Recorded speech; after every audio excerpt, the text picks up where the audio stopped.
The global plastics treaty talks were billed as a last chance to get serious about plastic pollution.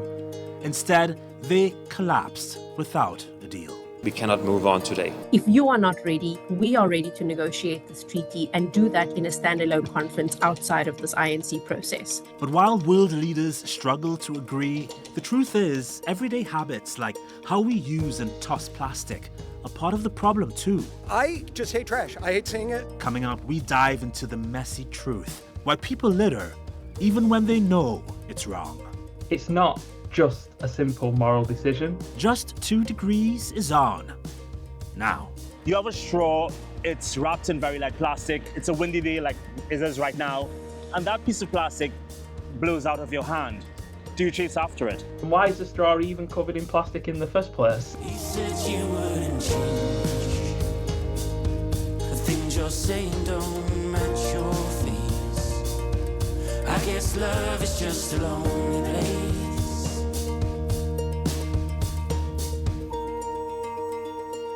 A very familiar sight, right? Most of us have seen places like this on TV, when we travel, in our own cities even. I won't even mention where these piles of trash are. Frankly, it's irrelevant. But on this episode, we're dealing with the plastics you and I use, and more importantly, the ones we throw away. Look, this episode isn't meant to upset you, but I do hope you're grossed out by it. Because you and I, we all contribute to the global pollution problem through the way we consume things and how we deal with anything we no longer need. But before we delve into the topic of waste, have you ever thought about why you litter? Or maybe why you don't? I mean, obviously there are numerous reasons for both, and many have actually looked into the psychology of littering. But before we get there, let's put our cards on the table. It's just a cigarette butt.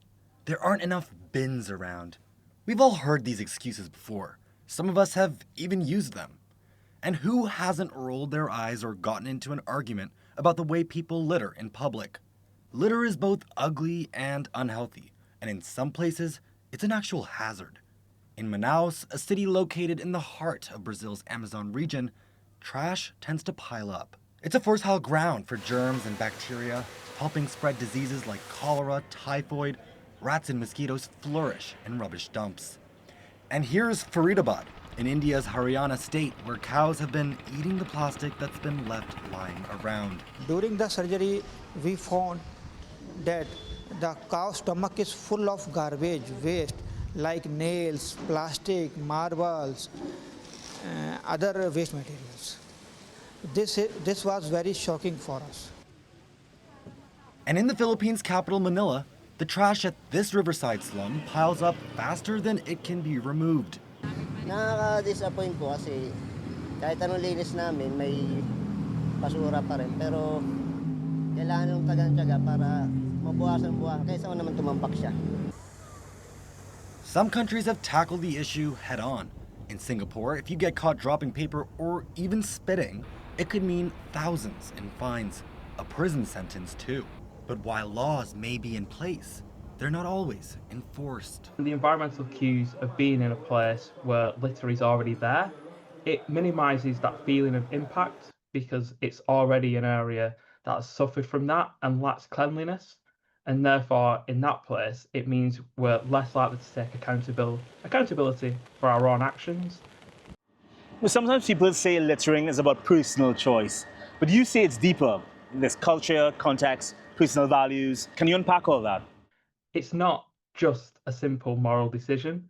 There are so many different aspects to it. We're looking at how we see a place from an identity perspective, how much we attach to that environment that we're in. Do we have social proof that people are either being incredibly clean or littering? Our own environmental beliefs and our perspective on the world, our wider beliefs and feelings around how the world currently is, and what institutions do to ensure that our streets, our places, our spaces are tidy. When it comes to littering, it's actually quite a multifaceted decision, and it can play out in many different ways. And like I've said previously, people with significantly, pro-environmental beliefs can sometimes litter based on all those factors coming together, whilst people with less environmental beliefs might actually make an active decision not to litter based on the facets of that situation. You know, there are laws in many places against littering, but people still drop their trash. Do you think enforcement matters if the psychology and design aren't there? In some nations which, score really well in terms of cleanliness for litter, it's not really significantly strictly enforced. And they have created positive feedback loops and overarching cultures and lots of nudges which make people more inclined to think about their behaviours when it comes to littering and their waste. Whereas some nations have very, very strict laws and educational campaigns that underpin those strict laws. Now, the truth is enforcement will always play a role, but enforcement itself isn't the answer or the solution. It's considering that sometimes it's the more strong social norms that play a role. Sometimes it is more around the infrastructure that's available. There are different methods, and it's really, from my perspective, about actively working to challenge the culture that we currently have, which is very, very disposable in its nature, very, very capitalistic in its design, and where we often don't consider the environmental impacts of lots of our behaviours. And I'm very passionate about littering because, if I'm honest, in the UK, it's becoming significantly problematic. Where there was a point in time in my childhood where attitudes were different, attitudes were more pro kind of cleanliness, and littering was seen as a significant social ill. And now it's almost in some places seen as trivial, and there's a real compounding impact because it can have a habit forming nature, and there's a symbolism to seeing areas being littered. There's an ecosystem impact, an economic cost to it, and also, as we well know, our planet, without our planetary health, we're not even going to be able to make a difference as a species. So yeah, it's really something that all nations, and possibly the most sad thing about our work sometimes is that we speak to individuals and they say, well, the businesses and our institutions don't care, so why should we? You know, Doctor, I really appreciate your passion on this, but let me test your own psychology and your own personal values. Let's look at the idea of involuntary littering. For example, you have a straw, it's wrapped in very light plastic, it's a windy day like it is right now, and that piece of plastic blows out of your hand. Do you chase after it? I mean, personally, I chase after it. Whether I'll actually catch it is another question. But then I'm more likely to kind of sit there and be quite mindful in how I open the straw. And why is the straw even covered in plastic in the first place? Again, there are many facets to that. But, I feel like a personal attachment to thinking, actually, can I make that difference? And yeah, it does dishearten me when I see, for example, rubbish receptacles that are overflowing, because then the infrastructure is limiting people's ability to do the right thing. But for someone who has similar values as you do, why would someone not run after a piece of plastic or paper that's gotten away from them? Numerous different reasons. Again, sometimes it's mobility and accessibility, and they simply can't run after it. Sometimes it's just, again, that feeling, I'll never be able to catch it. And there's so many other, significant things happening. In that process, people will make a decision. And that's why I'm quite passionate about the fact, we have that autonomy to make that decision. Do we go and try and chase after it? Will we always catch it? No, but it's that effort, that bit of effort to try and make that difference. It's not going to biodegrade, is it? It's going to end up somewhere, causing a problem for someone or something. And I think that's that kind of switch that we need to consider. Our actions may potentially cause a problem for someone or something down the line. And also, if we do that and just sit there and let it blow away, there are other human beings in that ecosystem who've just looked and thought, they've not even bothered to go and try and take that Because while it is involuntary in the nature that it did blow away, it wasn't thrown away, it is actually really much different. It's still littering. And the effort to try and not litter is quite powerful. The message that sends out, and also the fact that we're actually taking accountability for our actions. And I think this doesn't just come down to littering. Accountability for our own actions. Yes, there's lots of systemic challenges in society. Yes, there are lots of things that feel so big and so overwhelming that we don't even know where to start. But one thing that we can start at is our own small behaviours, our own things that we do on a daily basis. And they compound not just to people around us and how we create either social proof for better or for worse, but fundamentally for how we actually feel about the control that we can have in our own ecosystem, because we have that when we actually step in to that ownership and using our agency to ensure that we do make the world that little bit better, because that will come back to us in more ways than one. It's time for Just to Matter, our segment that spotlights how the little things shape our world. And this one changed how we live, how we feel safe. It even helped us define the word clean. It's no surprise, we're talking about plastic.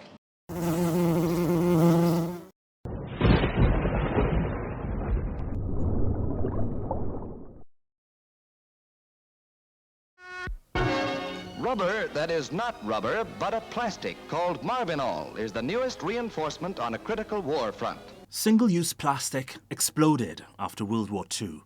It was sold as sterile, modern, and cleaner than reusable stuff. Gloves, wrappers, straws, and bags were all a one and done. Convenience became king. But behind the shine, waste piled up everywhere. That clean feeling came at a cost. For wealthy countries, it meant disposable comfort, but for others, it meant imported trash. A clean life in one place, a mountain of rubbish in another. Remember 2020? COVID-19 has disrupted our lives, devastated our economies, and made us fear what's next. COVID made us use plastics a whole lot more.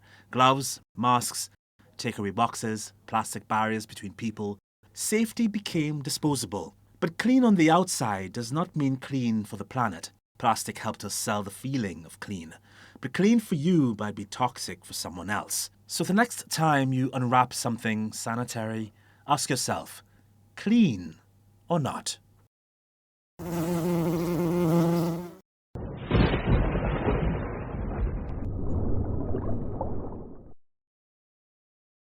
For years, the world's been discussing if and how plastic production should be curbed.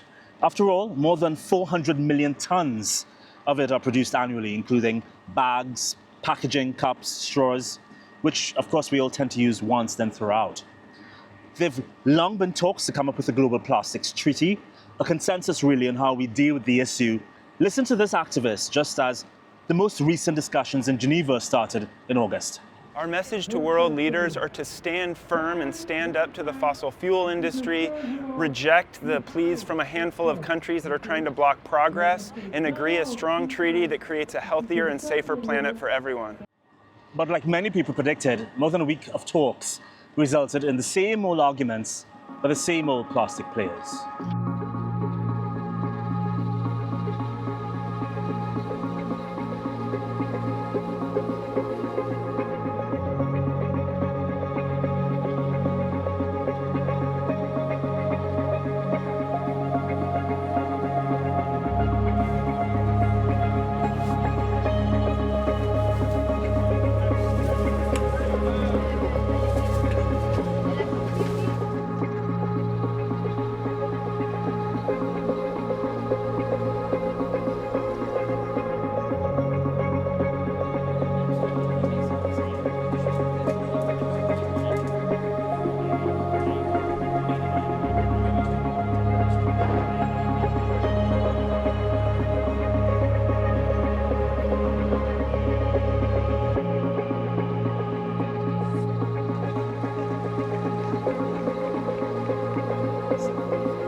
you say to people who keep asking, why is curbing plastic production the real battle here, instead of just recycling our way out of this mess?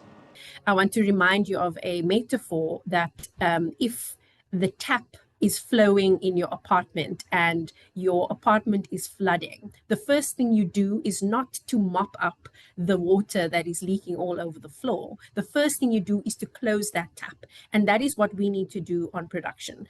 Plastic production can double by 2040, and that means plastic waste into nature, into the oceans, will triple. Our current waste management infrastructure cannot handle the amounts of plastic that we're producing currently and the amounts that is predicted to be produced if the status quo, business as usual, continues. And so we need to ensure that we are looking towards reducing plastic production. And the way we do that is we start tackling the most harmful, the most problematic plastics first, including the most toxic chemicals that we are finding in plastics. We keep hearing about this powerful bloc that's blocking the idea of production cuts. But who are they and why are they really doing this? So this bloc is a group of oil producing states and petrochemical producing states that have vested interest in the fossil fuel industry. Plastics are produced primarily from fossil fuels. They want to prevent any cuts in terms of fossil fuel production, which includes plastic production.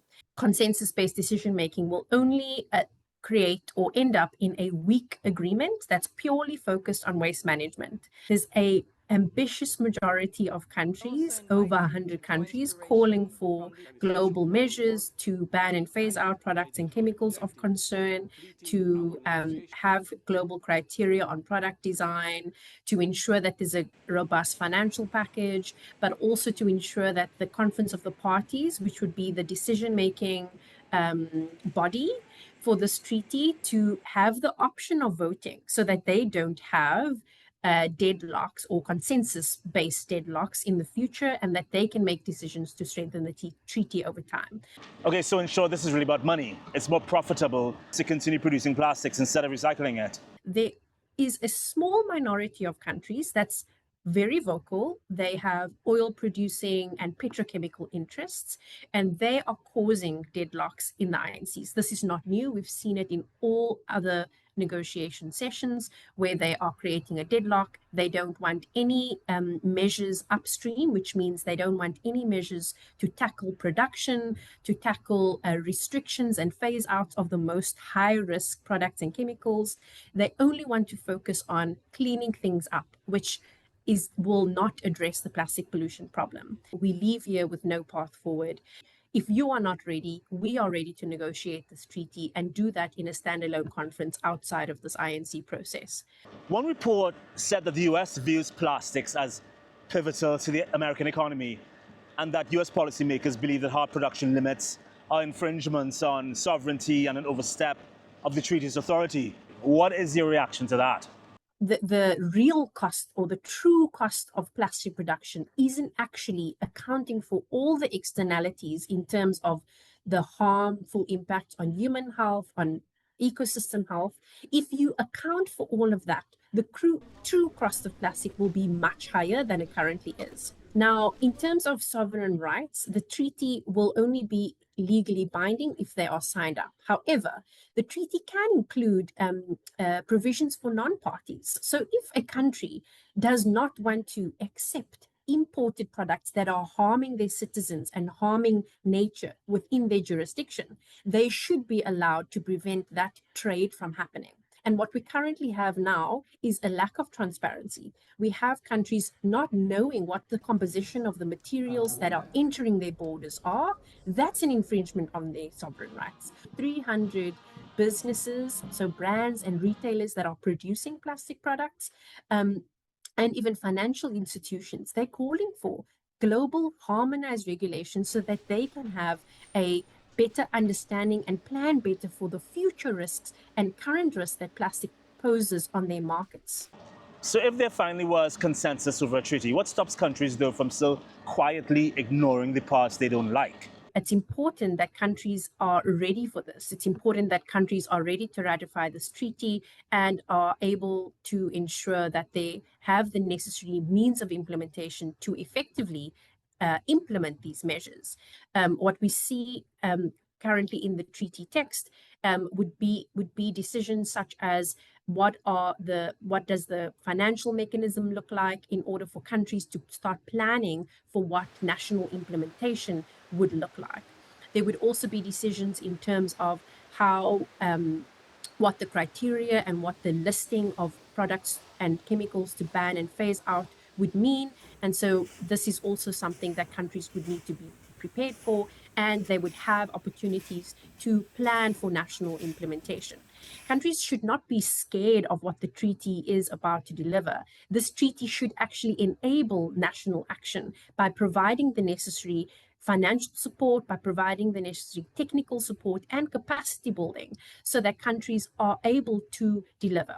So if there is a treaty one day that tackles plastics at every stage of its life cycle, which parts of it you think would be the toughest to enforce? The necessary trade measures in terms of ensuring that the products and chemicals that are banned on the initial list or that will be banned in future needs to be enforced at the borders. So if and when a treaty is eventually created, what's a plastic habit you would want the world to break first? The world needs to stop producing single-use plastics. And so this treaty needs to enable that. This treaty needs to ensure that no harmful chemicals and products of concern are placed onto the market. That means single-use plastic products, and that means the most harmful toxic chemicals of concern that we currently find in plastic products. We need that to be eliminated. And at a national level, this needs to be the standard from across the globe. Whichever country you are visiting, whichever country you are based in, that should be the standard. You should not be able to have single-use plastics entering nature and entering our bodies. Meanwhile, a dead porpoise was dissected in a lab in London. I mean, it's such a sad reminder of how dangerous the plastics we dispose of incorrectly can be. This beautiful animal was discovered lifeless on a beach in Wales with a nylon fishing net wrapped around its tail. Every year, hundreds of cases like this are recorded.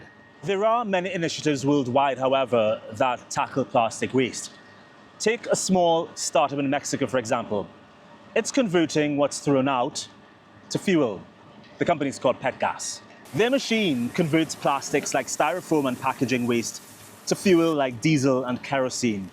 The process takes 1.5 tons of plastic to produce more than 1,300 litres of fuel. Now, we can argue that this is just swapping one pollutant for another. But in Mexico, where plastic chokes rivers and sewers, there's a debate over whether Pet Gas's solution is actually better than none at all. Nosotros lo que estamos logrando demostrar es que de manera autónoma, una maquinaria, ¿ok? Podemos transformar eso en un producto del día con día, utilizable y que tiene un alto valor en la economía del mundo, como lo son los combustibles. Me parece que el convertir el plástico a combustible que después se va a quemar también está representando una problemática, es decir, no está cerrando el ciclo de lo que sería deshacernos de los residuos plásticos, sino que entra dentro de un nuevo problema que sería la quema de combustibles fósiles. And that's our show. I really appreciate you letting us into your homes, your cell phones, and I hope together you and I, you too, Mikail, can work together toward a cleaner planet. As I leave you, take in the music of Beethoven.